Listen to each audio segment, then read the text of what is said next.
Maintenant, passons à l'exercice 2. Deux charges électriques ponctuelles, placées respectivement au point A et B, ont des charges QA égale plus 10 puissance moins 7 coulombs, et QB est égal à moins 18 fois 10 puissance moins 10 coulombs. La distance AB est égale à 10 cm. Déterminer les forces F de QB sur QA, l'action de la charge QB sur QA, et F de Q de A sur QB, l'action de la charge QA sur QB. Solution de l'exercice. Déterminons les forces F de QB sur QA et F de QA sur QB. Puisque les deux charges sont de signes contraires, les forces F de QB sur QA et F de QA sur QB sont attractives. Donc, pour faire l'exercice, faisons le bilan des forces. Commençons par la charge QA. Donc, comme vous voyez sur la figure, QA de charge positive est soumise à une force d'attraction due à la charge QB de charge négative. C'est ce que nous avons dit. Nous avons dit que deux charges de signe contraire s'attirent. C'est-à-dire, il y a attraction. L'une attire l'autre. Donc, la charge QB attire la charge QA. Maintenant, voyons les caractéristiques de la force F de QB sur QA. F de QB sur QA, c'est cette force-là. Le point d'application, c'est le point A. La droite d'action, c'est la droite joignant les points A et B. Pour le sens, puisque la charge QB attire ou bien essaye d'attirer la charge A, donc c'est une force d'attraction et le sens est de A vers B. De A vers B. Le module est donné par la loi de Coulomb.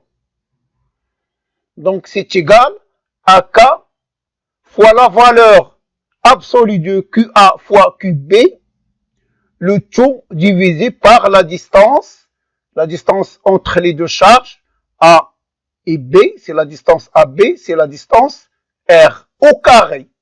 Donc divisé par la distance R au carré. Bien sûr, avec AB égale à R. Maintenant, pour la charge QB. De la même façon, la charge QB est attirée par la charge QA. Donc, il est soumis à une force d'attraction. Donc, QA essaye d'attirer la charge QB. Ce qui nous donne la force F de QA sur QB.